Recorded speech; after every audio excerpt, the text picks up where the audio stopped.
Abrimos, señoras y señores, la tertulia de este viernes 17 de junio de 2022.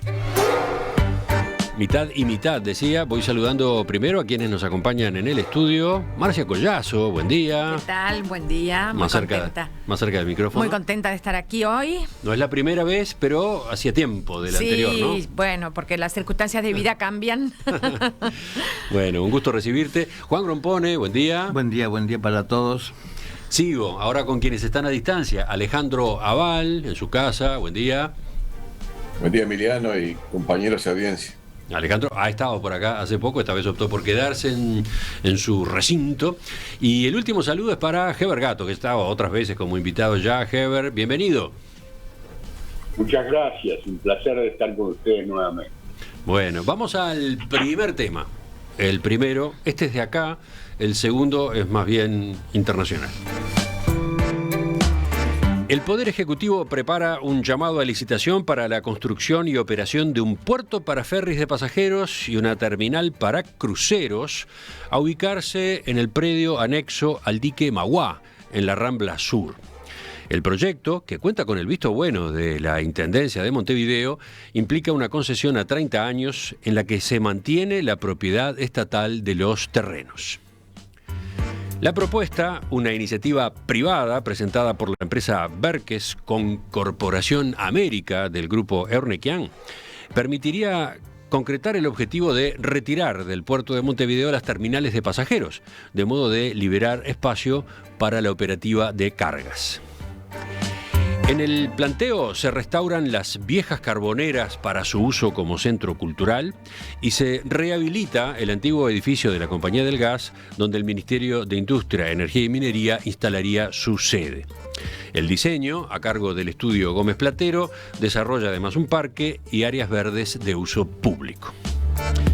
Por último, el consorcio también construye 4 edificios de viviendas en Montevideo.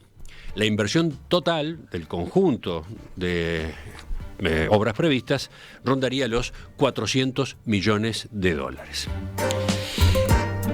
La documentación se presentó originalmente hace 2 años. Desde entonces existió un intercambio fluido entre los inversores privados, el Gobierno Nacional y la Intendencia de Montevideo.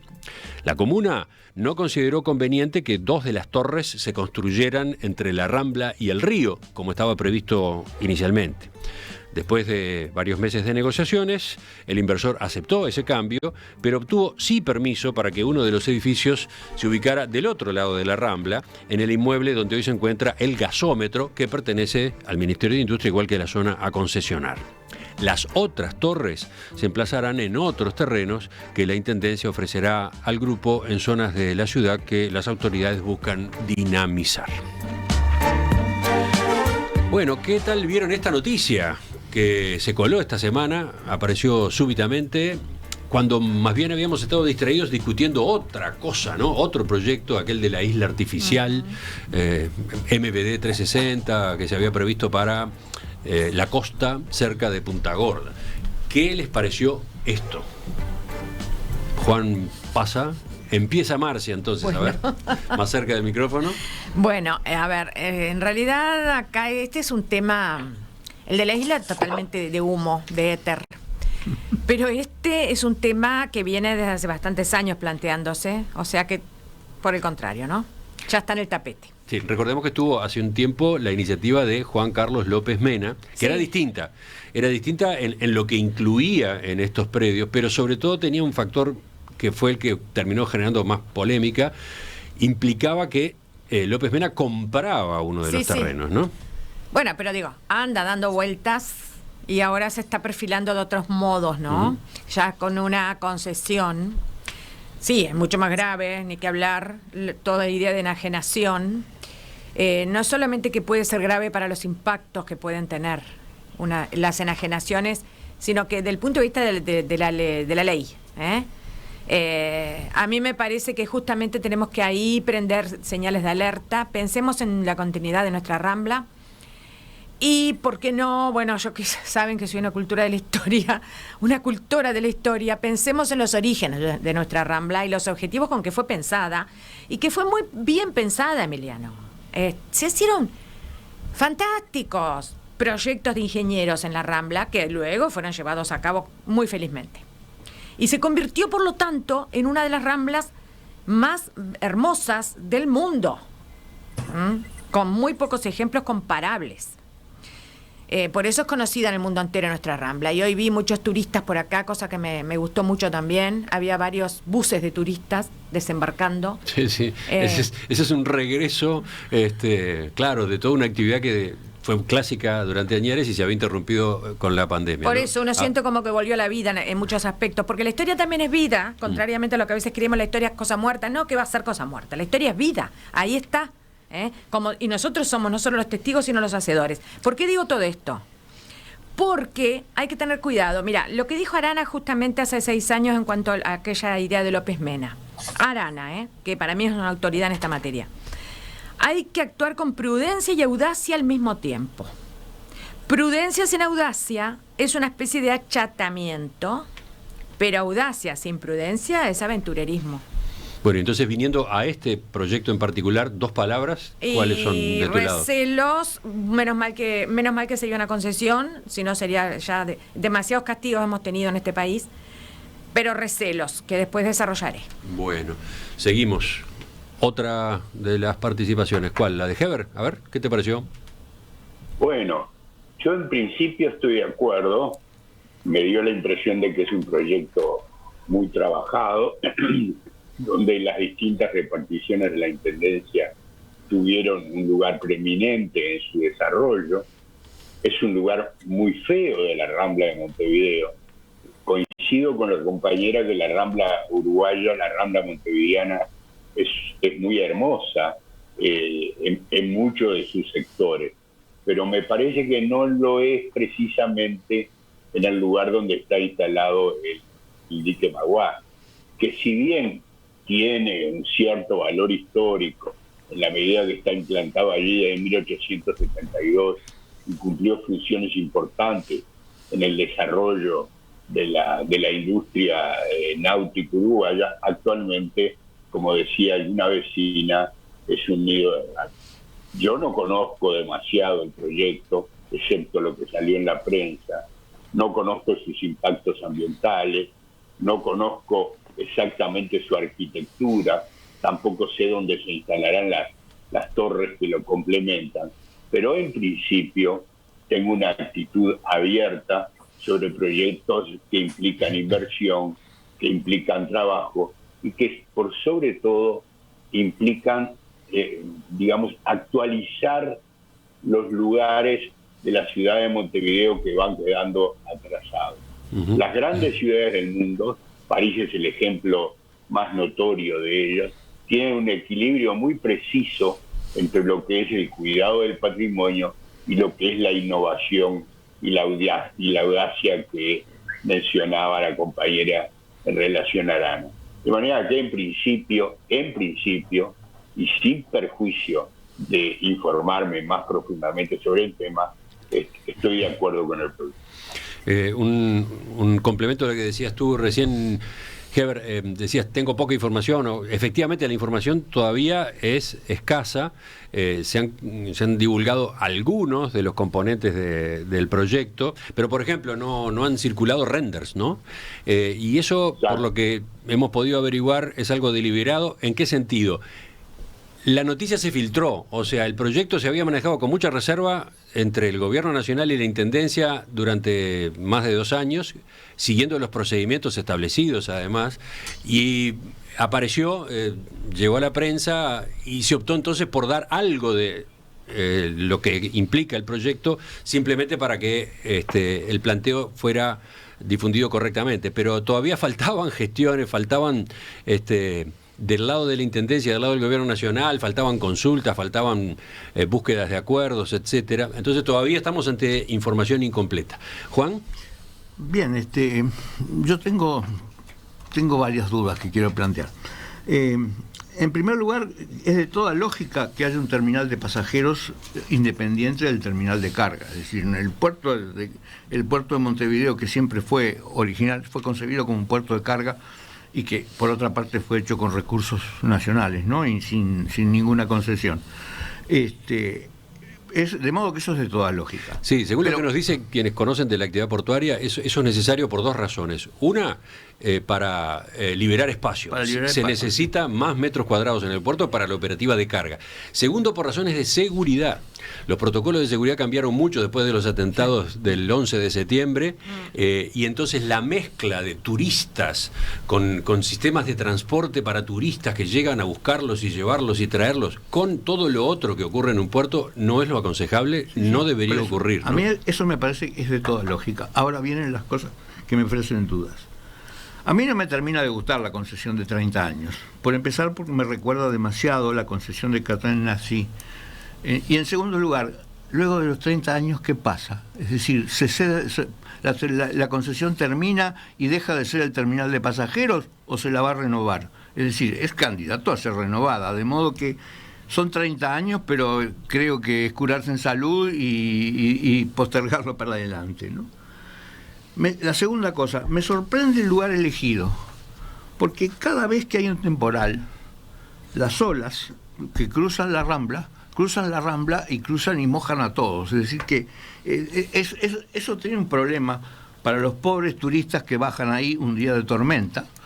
Y no solo eso, para los barcos, es decir, pero además la circulación, ¿cómo se va a arreglar la circulación? Porque de ese terminal solo podrían salir en dirección hacia Positos, digamos, hacia en esa dirección, porque ¿cómo haría un turista de un crucero para llegar a la Plaza Independencia, por ejemplo? Te contesto la pregunta. De acuerdo a las averiguaciones que hicimos, está previsto una salida a desnivel para el cruce de la Rambla. Esa es otra de las obras complementarias. Bueno, pero las salidas a desnivel tienen algunos inconvenientes, como tienen lo que me parece equivocado que se hizo en Avenida Italia. Es decir, que las salidas limitan las condiciones en altura. ¿Qué pasa, por entonces, cuando en el puerto de carga baja una torre de molinos de viento que tiene una altura grandísima y tenga que salir por algún lugar, ¿no? Es decir, yo qué sé, no es tan fácil poner un puente por encima de la Rambla, que es una vía. No serían puentes, sería al revés, sería subterráneo. Claro, el desvío, la circulación en dirección a la Ciudad Vieja se haría con una salida por debajo del nivel de la Rambla. Se va a inundar sistemáticamente, entonces, porque van a estar debajo del nivel del mar y no hay que olvidarse que buena parte de la Rambla es relleno, es decir, donde pega la ola es porque la ola quería seguir, ¿no? Bueno, junto con tampoco me resulta convincente todo lo que hay alrededor. Es decir, ¿por qué tiene que ver el terminal de pasajeros con la concesión de edificios, por ejemplo? Es decir, eso ya me huele mal, a mí no me gusta eso. Es decir, o es una terminal de pasajeros y se puede explotar ese tema, o se van a construir edificios. No me gusta tampoco. Y la otra cosa que no me gusta es que creo que no se ha pronunciado la Asociación de Arquitectos, ¿no? Es decir, no se han preocupado los urbanistas. Creo que no hay una opinión. Por lo menos yo no he oído una opinión. Bueno, y me gustaría oírla. Por eso ahí entra el dato que yo agregaba hace unos minutos. Todavía no estaba pronta esta noticia para difundirse. Faltaban gestiones, faltaban consultas. Nada menos que por ejemplo, con la Sociedad de Arquitectos, etcétera, ¿no? La novedad se filtró antes de tiempo. Seguimos. Alejandro. Bien. Coincido con Heber, que es un gusto verlo de nuevo, y con Juan. Gracias. Con Juan, que en cuanto a que sí, que está muy bueno que salga del puerto mismo, del puerto de carga, la terminal de pasajeros, ¿no? Por más que desde chiquitos siempre parábamos en el vapor de la Carrera en el medio del puerto, lo cierto es que, bueno, uno a esta altura del partido dice que es altamente inconveniente. Pero se había dicho, creo que fue a raíz de la propuesta de López Mena, y me parece que fue Arana el que lo dijo, o la Sociedad de Arquitectos, o bueno, alguien vinculado a esas cuestiones de urbanismo, que quizás una buena posición para ubicar esta terminal de pasajeros fuera del puerto era Capurro, ¿verdad? Era hacerla en donde está genéricamente la playa de Capurro. Pero bueno, a mí no me parece mal. Esa fue una de las ubicaciones que se manejó en algún momento. Otra que se manejó también, se discutió por lo menos, era la de Punta Carretas, ¿no? Ha habido varias opciones. Sí, yo de eso no me acordaba. Pero bueno, el asunto es que no me parece mal, creo que está muy bueno que se recupere, aunque sea a través de este sistema del dique Mauá y el entorno del dique Mauá, con alguna instalación de la compañía del gas. Hay una cosa que, sin embargo, me resultó curiosa, aparte de lo que decía Juan, que también lo comparto, de que un temporal, bueno, se siente fuerte en ese lugar y que no sé cómo haría para hacer desembarcar razonablemente de los barcos de pasajeros o de los, en fin, de buquebús y ese tipo de naves a los pasajeros con medio un temporal. Pero una de las cosas que me asombró a raíz de eso fue que tengo entendido que el calado máximo que tiene en este momento el dique Mauá es cerca de 4 metros, un poquito menos. Y sin embargo están diciendo que debe haber en ese puerto también tendría que estar la terminal de los cruceros. Y los cruceros son mucho más grandes, muchísimo más grandes. Tengo entendido que cuando se hizo el dique Mauá hubo que hacer una perforación muy complicada, que creo que se utilizó hasta dinamita para hacerla, para llegar a obtener un calado de 4 metros. No sé cómo van a hacer para un calado muy superior como el debe ser el de los cruceros. Pero bueno, supongo que todo eso estará de alguna manera previsto. Sí, son preguntas interesantes las que han planteado, la que planteaste tú ahora, las que planteó Juan hace un rato. Obviamente sería muy bueno poder trasladárselas a los autores del proyecto.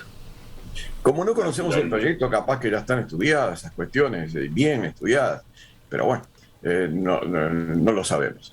Lo que sí creo que es una buena oportunidad, la de hoy, Emiliano, para hablar, aunque sea 3 palabras, de Irineu Evangelista de Sousa, el vizconde de Mauá, que se dice de él que fue el primer industrial y gran industrial brasilero en el siglo XIX, ¿no, verdad? Y que había nacido en Río Branco, bueno, en Yaguarón, que es pegado a Río Branco, o sea, pegado a la frontera del Uruguay. Y allá a comienzos del siglo XIX, no me acuerdo bien el año, pero creo que por 1808 o algo así. Hay 3 cosas que recuerdan al vizconde de Mauá en Uruguay en especial. Por un lado, el dique Mauá, del cual estamos hablando, pero también está en el puente Mauá, que es en Río Branco, y también está el castillo Mauá, que es en Soriano. No sé si existe algún otro recuerdo especial del vizconde de Mauá en el Uruguay, pero fue un personaje absolutamente singular, que tiene algunos ribetes parecidos desde ese punto de vista de su origen y de las obras que hizo y de las actividades en que participó, aunque era mucho más fuerte que el que voy a mencionar, que el Barón de Río, bueno, lo que nosotros llamamos al Reus, ¿no, verdad? Que Reus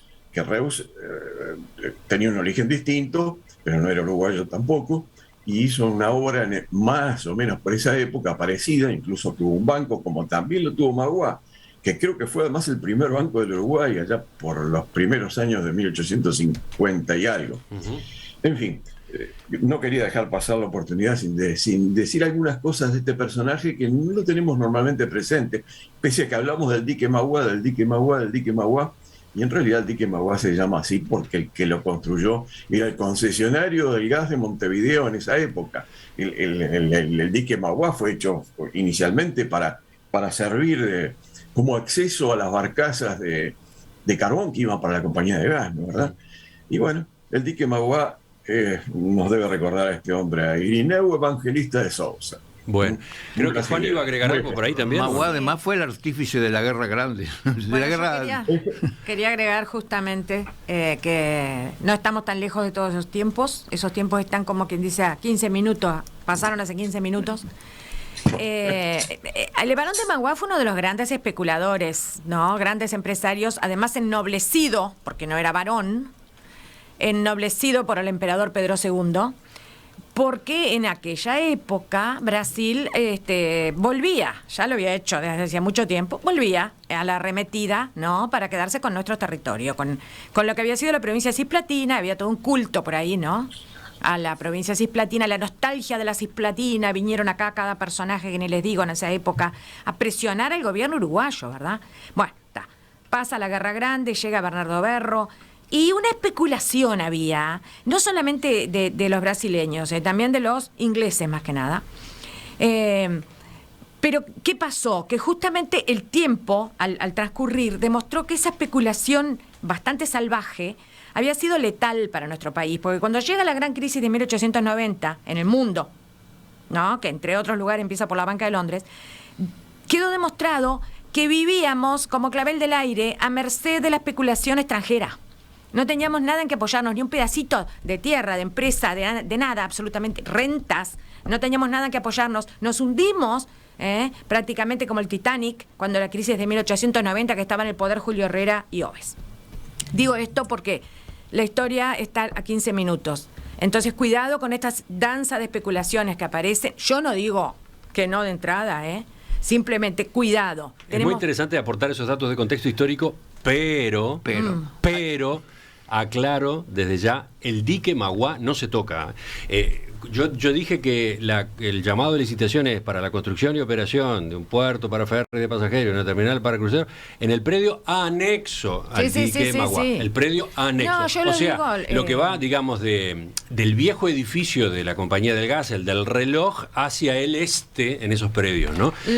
No el dique mismo. No, pero lo digo porque en repúblicas como la nuestra ya sabemos que sea el gobierno que sea, estamos expuestas, ¿no? Pero más todavía estamos expuestas en estos tiempos a estos vaivenes de especulación.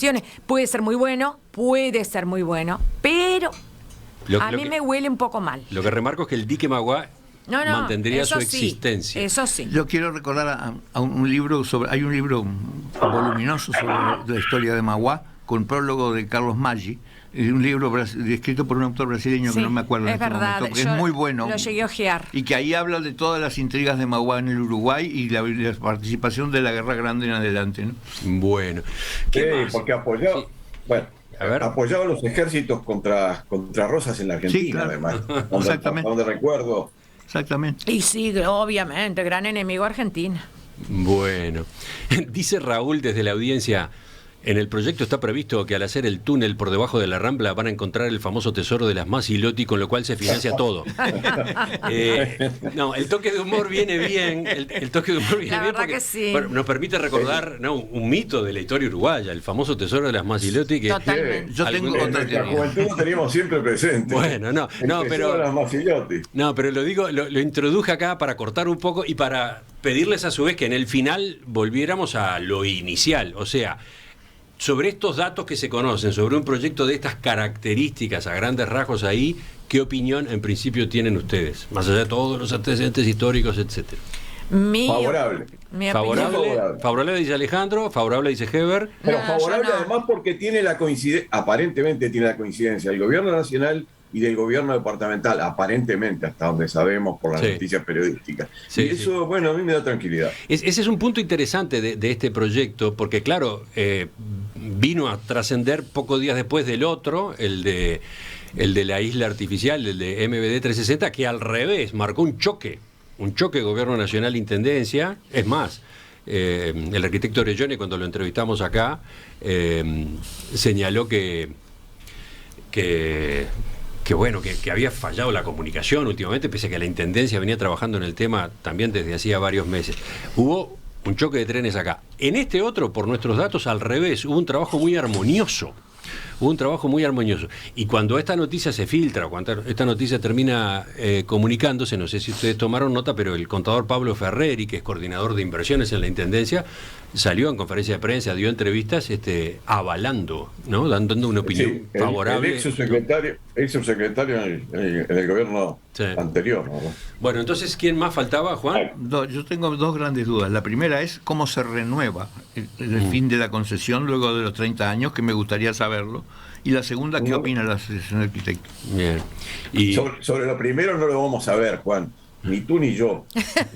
No, pero puede estar previsto, porque ¿qué pasa después? Bueno, sí, es una buena pregunta, pero yo pienso que tengo más recelos que apoyos y que espero la opinión de la Sociedad de Arquitectos, entre otras voces que considero autorizadas. Me pareció que Heber Gato iba a agregar algo más, ¿puede ser, sobre el final? Sí, algo muy breve. Me parece que el proyecto además, y el proyecto de la isla, plantean una pregunta sobre la sensibilidad uruguaya, si es que se puede hablar de una sensibilidad colectiva, respecto a la irrupción de proyectos de cambio de cierta entidad. Hay quien dice que los uruguayos, yo no estoy avalando lo que se dice, simplemente estoy describiendo cuál es la situación. Hay quien dice que la cultura nacional es muy poco receptiva de proyectos de cambio que puedan influir decisivamente sobre ciertas constantes de la cultura uruguaya, entre otros los cambios urbanos, y que sería muy, muy positivo que los uruguayos tuviéramos una actitud más proclive a la modificación, al cambio, a aceptar las innovaciones que los tiempos nos imponen. Creo que es una linda discusión y que este tipo de proyectos, tanto el de la isla artificial, como se la llama en Punta Gorda, como este proyecto plantea. Es cierto que los uruguayos somos poco receptivos a cambios importantes en nuestra cultura histórica, o no lo es tanto. Bueno, estos proyectos, insisto, plantean esa problemática. Queda por ahí también queda abierto el asunto, más allá de que va a estar bueno retomarlo cuando exista más información, cuando esté la información completa del proyecto.